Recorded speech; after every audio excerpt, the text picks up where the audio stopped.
Welcome to the Berry Tramel Show. Mike Stoops left quite a mark on OU football as the Sooner defensive coordinator from 1999 to 03 and 2012 to 2018, mostly working for Brother Bob. Now Mike is linebackers coach at Kentucky, working for Brother Mark, and has a unique perspective as the Sooners enter the Southeastern Conference. Mike Stoops will join us, but first, let's thank our sponsors for supporting the Berry Tramel Show. Next Generation Roofing, Weedman Lawn Service, FireLakeJobs.com, Oklahoma's Ford Dealers, Oklahoma's 988 Helpline, and Two Fellas Moving. I like helping people move. It's one of my few talents, but I'm the oddball. And that's where Two Fellas Moving comes in. Two Fellas offers free, no-strings quotes for your move. With over 20 years' experience, they've pretty much moved it all. And their services don't end at moving. Need to do some remodeling or spring cleaning? They have you covered with dumpster rentals and junk haul services. Remember, quotes are free and there are no strings attached. If you're moving in Oklahoma, make sure to call the fellas. Visit twofellas.com for your free quote today. And we welcome in Mike Stoops all the way from Lexington, Kentucky. Mike, welcome to the show and tell us how are things in the Bluegrass. Well, first of all, thanks for having me, Barry. Things are going well. We're excited. Our seasons really never stop anymore. The recruiting's pretty continuous, and building your team for the next year, getting ready for spring ball. So we're still in the process of trying to finish our roster, and then obviously we had a tough loss losing our offensive coordinator this week. So. Offensively, we gotta find us a good offensive coordinator. Well, your brother Mark has really built the program up in recent years. Sooners will be joining Kentucky in the Southeastern Conference. OU and Kentucky were not scheduled for 2024. Was that a blessing or a curse? Are you sort of glad the Sooners aren't on the schedule? Well, I don't know. Maybe that was the lesser of the two evils. We have to play Texas, so we go to Austin this year. And the irony of that is, all the years I've been with Oklahoma or Kansas State, never been to Austin to play a game. So this will be a unique experience. One of the few stadiums I think I've never played in. So we'll be looking forward to going there. I know it'll be Texas. Sark and Brent have both have done tremendous jobs rebuilding their programs. When you look at Kentucky football, Mike, and where it's at now, of course, everybody knows Kentucky, one of the blue bloods of basketball, but a passionate fan base, for crying out loud. My sports editor at the Oklahoman for 5 years was a Kentucky grad, and he's one of those guys that liked football better than basketball, so he always kept me abreast of the Wildcats. Where do you see the Kentucky football program right now and going forward? It was really interesting, joining, I was able to do my rehabilitation tour with Coach Saban down at Alabama for a couple years and get acclimated to the Southeastern Conference. We'd always played. I had the fortunate, of being at Oklahoma for many years, and we had some battles with some of the great powerhouses in college football to be in the conference and to see what it's like up close and personal every week is really a unique experience, Barry. I think it's a tremendous conference. I think it's gotten stronger in the last probably 10 years, probably since Coach Saban. But, the evolution of the offenses, the quarterbacks, the dynamic players. I think they were always known for their great defensive players, but now the prolific offenses is what you're seeing in this conference that really separates itself. And then, some of the great players in the bodies you get, down in the South are just different in a lot of ways. But it's tremendously well coached. The players are unique. And I think when you really look at, statistically speaking, the number of first-round draft picks, the number of guys, all, Americans, you start to look at the accumulation. It's pretty, it's staggering. So the ability to play every week, you have to be in a really good position, and that's the totality of the SEC schedule is really different than anything I think we've ever seen. So that's the unique part of it, and then you add Oklahoma and Texas on top of it. I think it's extraordinary. Uh, Personally, I think it was the right. I'm just that's just an opinion of mine. I think what Texas and Oklahoma did were the right things to do, and I just think this conference is second to none now for sure. And it's going to be interesting to see how it all kind of shakes out. As we go through this first year with Oklahoma and Texas involved in the conference. Of course, you've been gone from Norman about 5 years, but you know as much about Oklahoma football as anybody that's actually not inside the bubble right now. How do you see the Sooners fitting in year one of the SEC? Well, again, I was here. I played a lot of ACC teams in the 2 years I've been here. We had the fortune, we had to play Clemson. So we played Clemson. They're built like a Southeastern Conference team. They have big bodies. They have, they're tremendously well coached. They have skill all over the field. And I think you look at an Oklahoma, Texas, I think you see a lot of the similarities there. The big bodies, well coached, got quarterbacks that can, throw it, got great coordinators on both sides of the ball. So it's, they're going to fit in just fine. Getting adjusted to playing in some of these environments and, getting used to the competition. I think that may be some of the hardest part. You play teams, you know what they're all about. You have a history with those particular teams. A lot of these teams you have no history. You don't know how they call plays, what they like, what they don't like in critical situations. So you have to go back and do a lot of research on each team. When you look at where college football is today, you're an 8-year head coach at Arizona. The job, assistant coach, head coach, doesn't matter. Seems tougher than ever before. You mentioned it a few minutes ago, constantly recruiting. That includes recruiting your own players. How tough is the job of coaching college football right now? You're recruiting your same players too over and over, so you don't lose them. So I think we're fortunate. My brother Mark, has done a tremendous job building a great culture here with our players. So there's a great interaction between player and coach, and I think that's where it all starts. And our players like being here. So we've been fortunate not to lose a lot of great players in the portal, guys that probably could have made more money at other places, but they enjoyed here. They love playing here. Like you said, we built something here. So we feel like we have a really strong foundation. But the climate of college football, I think, Barry, you're seeing a lot of great coaches bow out and go to the NFL, and a lot of young coaches. We lost a tremendous young offensive coordinator in Liam Cohen to Tampa Bay. Will be reunited with Baker Mayfield.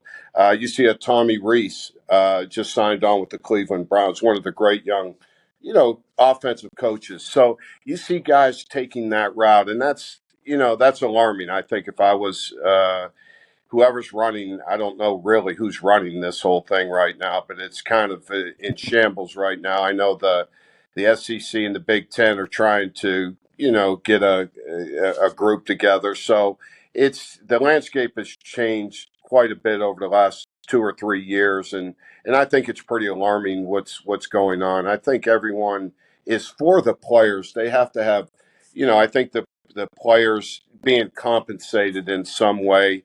Obviously, wish this would have started back, many years ago, and wish it would have never got to where it is now. But this is not what name, image, and likeness was supposed to be. Guys getting Ferraris and Lamborghinis. I don't know what that is. I think it's pay for play now, and that's unfortunate. Well, how do you adjust your coaching? I mean, everybody knows you're a demanding coach. You require a lot out of your players. You always have. But now they have the freedom to take off just about any time, go somewhere else. Do you Well, have to adjust? Have you adjusted your coaching philosophy or your coaching tactics? Oh, 100%. This would be hard. My players would be able to back you up on this, Barry. I don't think I've yelled in 2 years I've been here. So it's been kind of refreshing. I know that's probably not what a lot of people want to hear or think, but it really has been. I've had an excellent group of linebackers that have been really, I've been really fortunate to coach. All of them are tremendous players, tremendous people. I've been pretty lucky. I've had the best group, to really work with over the last going on my third year now. So pretty fortunate. But again, I think uh, coming in with credibility, people know what you know. Being able to relay that to the players and teach not only fundamentals but teach the game, and that's what I love to do, and that's what I've spent a lot of time with my players as being linebackers inside. They have to understand the game inside and out, and been fortunate to have some truly great players. I've coached a lot of great ones and have some here, so. You adapt like anything else, Barry, and I've certainly have. Again, the landscape has changed since the last time I coached at Oklahoma. I learned a great deal at Alabama. Probably one of the best experiences, and really never like to talk about it because I never like to use Coach Saban. He was a friend to me and my family, and I had chances to leave, and I wanted to stay another year just because I enjoyed being with him and coaching with him. You're in a unique situation. You're working for your brother, the same brother that used to work for you at Arizona. How is that relationship? Is the dynamics It's between the two of you similar in Tucson and Lexington, or has it flipped? It's flipped quite a bit, but it's funny when people kind of come in and they research me or they Google me. They see Bob, they see Mark. They trying to figure out well who worked, who's older, who worked for who, when, and I try to explain the timeline. It's pretty funny. So, but I think it's worked out, for all of us in a really unique way. I enjoyed working for Bob. I enjoyed working for Mark. And Mark, I think, enjoyed, working at Arizona. We all did great things in places that, hadn't won at all. And, we're part of some tremendous turnarounds, some better than others, but, we're fortunate to be in the positions we are. And, I don't think any of us would really change it. We enjoy helping each other, and it's very unique to have three brothers to be able to get to the positions we've been at. But I think the key is very we've all helped each other. Try to improve ourselves. You've been primarily four major universities: Arizona, Kansas State, Kentucky, and Oklahoma. Two of those basketball schools. Arizona's been, they're basketball blue blood forever. Kentucky, beyond that, you've also been at a football rich school in Norman, Kansas State. You guys helped turn it into a football school. What are the advantages and disadvantages of coaching at a basketball tradition rich school? That's an interesting question. Thinking about it because we as football players or football coaches, we never really think that way. I never thought of that when I was at Arizona. I tried to use it as an advantage. Lute Olson and Sean Miller were really good friends of mine.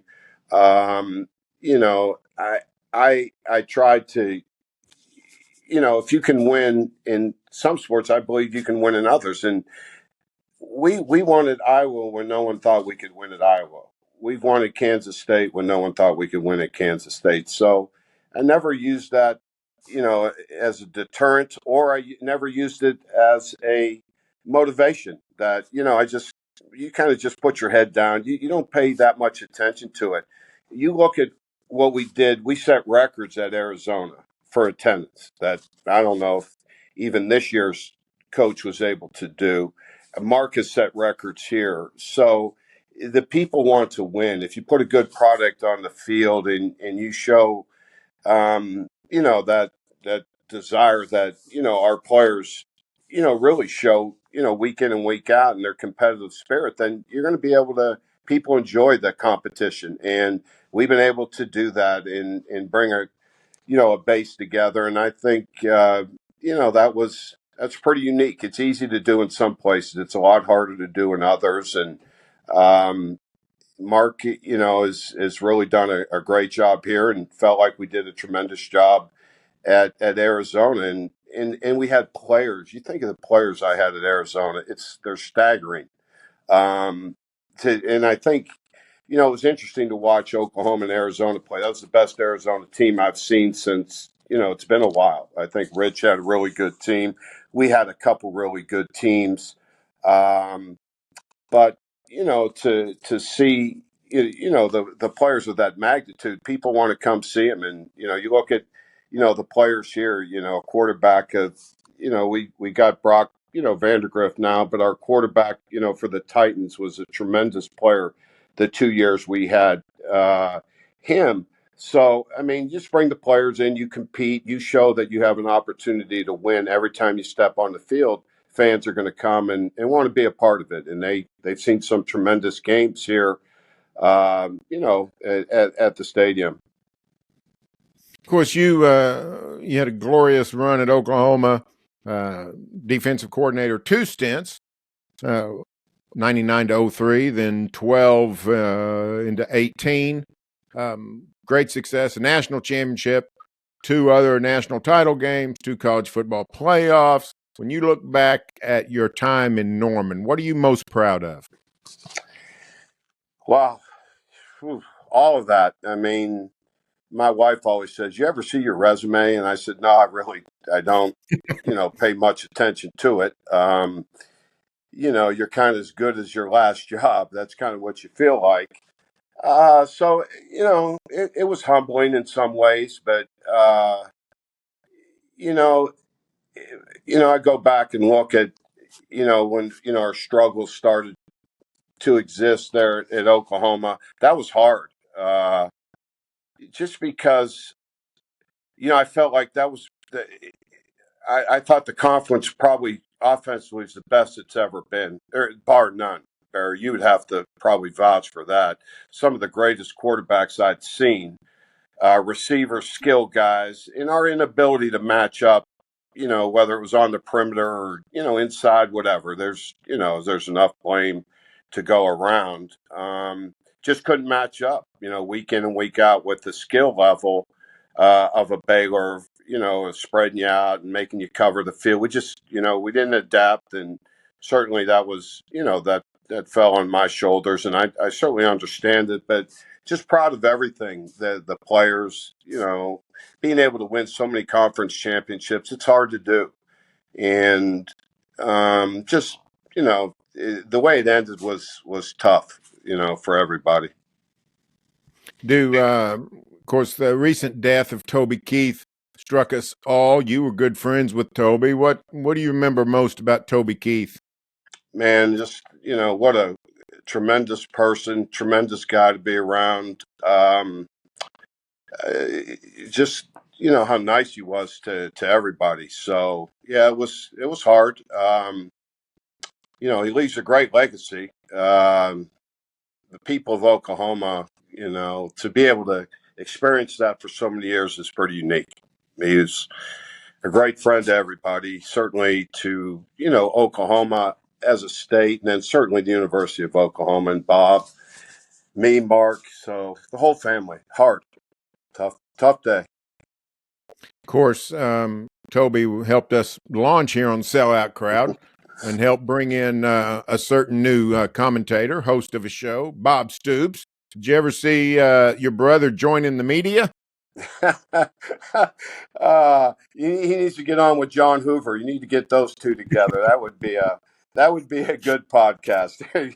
He used to ask him all those questions, and then after John was done with Bob, he got after me. So he made it a kind of a family thing. So, but I think Bob's enjoying his best life, and I'm happy for him. Seems to be enjoying doing what he's doing. I know he's excited, to give this UFL one more, a good run. So hopefully they'll have another successful year. So, I'm happy, Bob. I think he got out at the right time. I think it was the right move for him at the time. And like I say, it's gotten college football's, is lost some tremendous coaches and lost another legend in Nick Saban this year as well.